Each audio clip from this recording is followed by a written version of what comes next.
Felicitas Sánchez Aguillón, la protagonista de esta macabra y terrible historia, la trituradora de angelitos, la ogresa de la Roma, como se le conocía entre otros muchos adjetivos. Una de las primeras asesinas en serie de México. Esto sucedió en los años 40. Vamos a iniciar. Prepárate con mucha atención, que cada crimen tiene una historia y al mismo tiempo una lección. ¿Estás listo para escucharlo? Esto es su maldad. Arrancamos.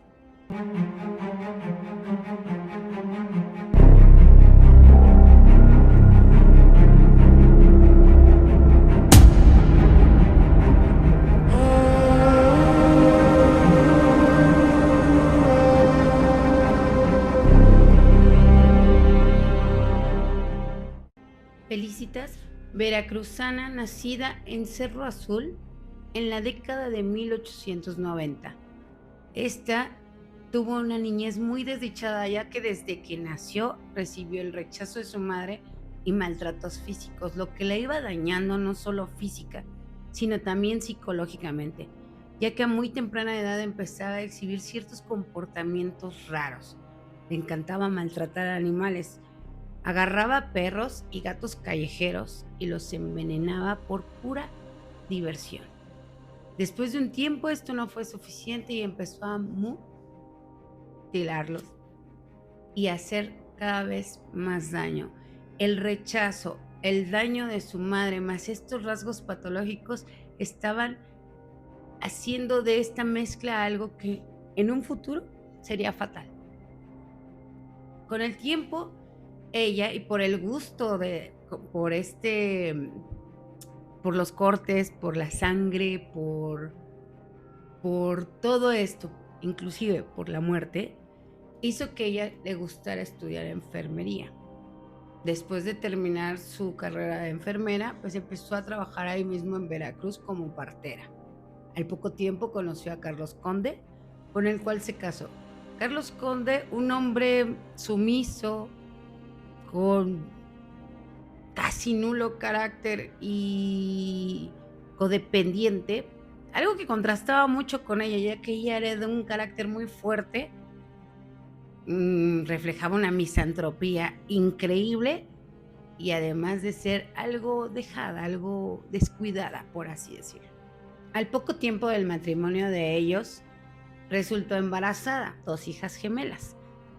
Pero esto vino a remover todos los sentimientos que había tenido desde su niñez con su madre. Estos sentimientos negativos de rechazo, lo cual hizo que tampoco ella quisiera saber nada de la maternidad, rechazando hacia sus hijas, sintiendo como cierta aberración por ellas y pidiéndole, justificando de alguna manera a su marido, que por la situación económica, lo mejor que podría suceder con sus hijas sería venderlas, buscarles una buena familia. A lo cual el marido, pues luego se negó, o sea, fue como un comentario muy, espera, o sea, ¿cómo? ¿Quieres que vendamos a nuestras hijas? Cosa que ella insistió dándole argumentos de la economía, de que no podrían, de que bien o mal eso los podría calmar. Él al tener el carácter, como se los comenté, demasiado sumiso, accedió a esto. Y así ella las vendió. Después de un tiempo, él no pudo con esos sentimientos. Carlos empezó a sentir demasiada angustia y a la vez culpa y exigió así con esto a su mujer que por favor le dijera los nombres de las personas que habían comprado a sus hijas, a lo cual ella se negó rotundamente. No la sacaban de un no, no y no. Él pedía todo el tiempo que por favor le dijera dónde para irlas a buscar. Ella jamás accedió a esto, dijo que no. Entonces, obviamente esto destruyó un poco o mucho el matrimonio, empezaron a tener más y más y más problemas hasta el momento de separarse, en 1910. En ese momento, el panorama de ella se amplió al darse cuenta que era muy redituable el negocio de venta de menores. Seguía como partera en Veracruz y como vender a estos menores. ¿Cómo le hacía? Pues muchas de las mujeres a las que auxiliaba en el parto pues o no querían al bebé o no podían mantenerlo. Entonces ella hacía la labor de estar de intermediaria entre estas mujeres y mujeres que no podían tener hijos. Y así su negocio empezó a crecer. Con este nuevo ingreso decidió mudarse a la capital, a la Ciudad de México. Esto en la calle Salamanca número 9 en la colonia Roma, con una mujer que compartiría el departamento. Ella trabajaba todo el día, así que solo se verían por las noches y realmente cansada. No tendrían mucho contacto, pero bueno, era eso. Estando ya en la capital, siguió con sus oferta de servicios, por así decirlo. Siguió ofreciendo lo que es ser partera, vendía menores, pero amplió esto a abortos clandestinos para mujeres que tenían embarazos fuera del matrimonio y más en la época, ¿sabes? O sea, eran muchas mujeres las que podrían necesitar sus servicios y esto le llamó mucho la atención. De hecho, 3 décadas fueron las que ella trabajó en esto sin ningún problema. No se sabe a cuántas mujeres atendió, a cuántos menores les quitó la vida o cuántas bajezas de este tipo hizo, hablando de los maltratos a niños. No teníamos ese dato, pero ella sí, y ella sí lo utilizaría esto más adelante. Lo que sí llamaba mucho la atención de los vecinos era la clientela de Felicitas. ¿Saben? Era una clientela que no se veía mucho en la colonia Roma, ya que la colonia Roma en los 40 era como una colonia más marginal, era al lado de la Romita, donde se fue construyendo todo esto, pero no era como para ver esos carros de lujo, esas personas o esas mujeres que se bajaban. La ropa lo decía todo de estas mujeres. Entonces, eso llamaba la atención entre otras cosas como un humo negro que de repente y algunos días salía del departamento de ella, al igual que un olor que siempre emanaba el lugar, un olor fétido, un olor a descompuesto. Eso es lo que llamaba muchísimo la atención de sus vecinos. Le iba también en el negocio que decidió abrir otro, una miscelánea ubicada en la calle Guadalajara, número 69, esto en la colonia Hipódromo Condesa, muy cerca de donde vivía, al que decidió llamar La Quebrada. Esta también fue referente de sus crímenes, ya que hasta ahí llevó varios de estos. Por los actos atroces que cometía y algo fuera de lo común en su departamento, necesitaba mucho ayuda de los plomeros, ya que las tuberías a cada ratito se tapaban. Entonces, ella recurría constantemente a un plomero, Salvador Martínez Nieves, el cual siempre asistía cada que se tapaba la tubería, que era muy seguido. Esto era un tanto raro para sus vecinos. El 8 de abril de 1941, una vez más, se atascó la tubería. El departamento donde vivía Felicitas, en la parte de abajo había una tienda de abarrotes. El dueño, Francisco Páez, también harto con esta situación porque, quieras o no, el conducto le afectaba también a él. Cada que ella taponeaba de alguna forma la cañería, a él también le afectaba y no se iba común.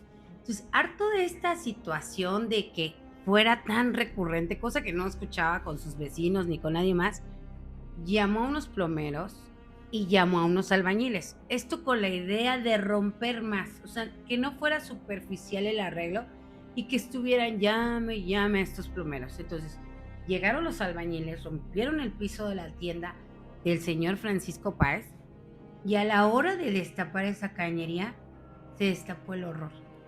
El plomero abrió la tubería y así tuvo un descubrimiento aterrador.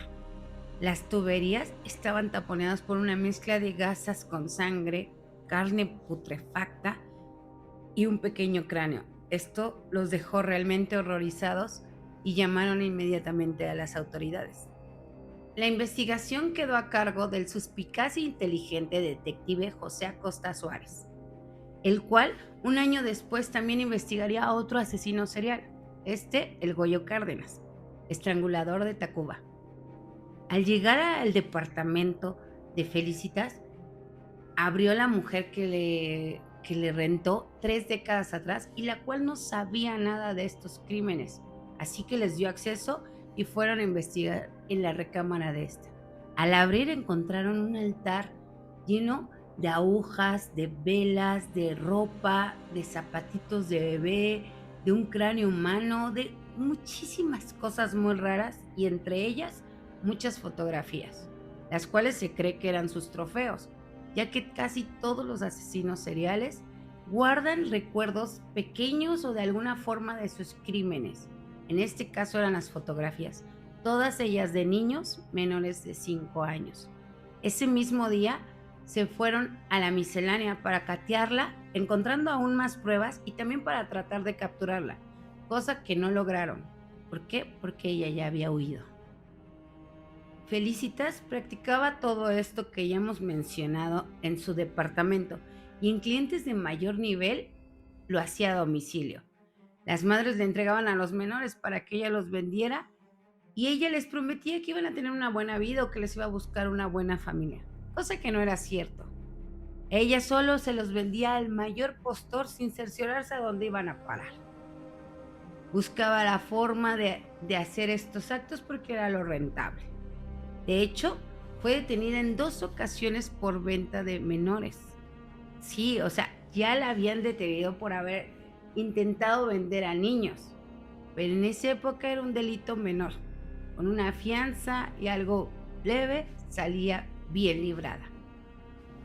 Los menores que no lograba vender, por otra parte, a estos les iba peor, ya que recordando un poco lo que hacía como niña, pues regresaba a estas actividades aterradoras, dejándolos sin comer, en condiciones precarias, bañándolos con agua fría, tratándolos mal y escalando de manera continua en otros muchos de ellos a torturarlos, a estrangularlos, mutilarlos y desmembrar.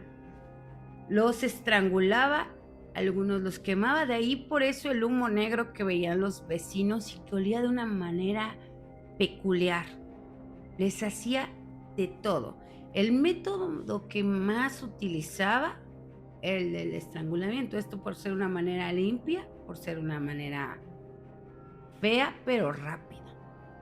Los restos los tiraba en bolsa de basura y en algunos contenedores, a otros por el excusado, por la cañería del baño, cosa que llevaba a porque se taponeaban las tuberías y lo que hizo que terminaran descubriéndola. No se sabe a cuántos, pero se calcula que fueron más de 100 niños. El 11 de abril de 1941 aprendieron a Salvador Martínez Nieves, el plomero y cómplice de Felicitas.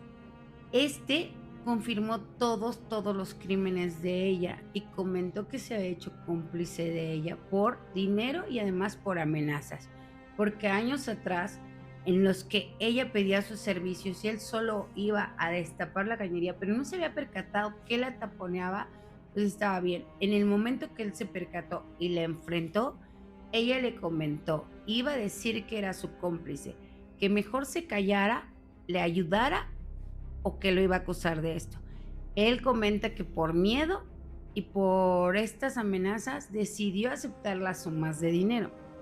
Digo, aquí es como, pero aceptó las sumas de dinero y sí se convirtió en lo que no quería hacer, su cómplice.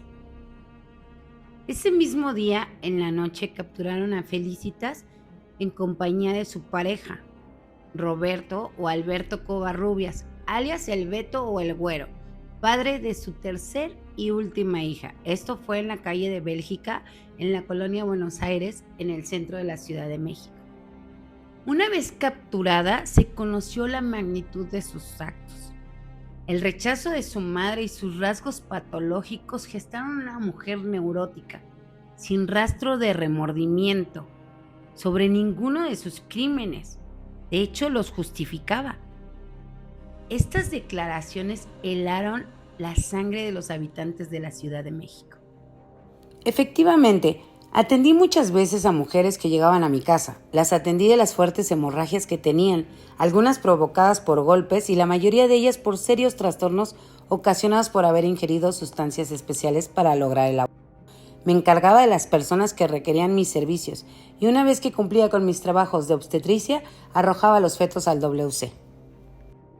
Una mujer me dijo que había soñado que su hijo iba a nacer muy feo, que era producto del mal, que por favor le hiciera una operación para arrojarlo.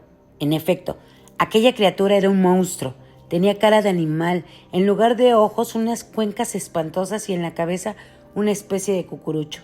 A la hora de nacer el niño no lloraba sino bufaba.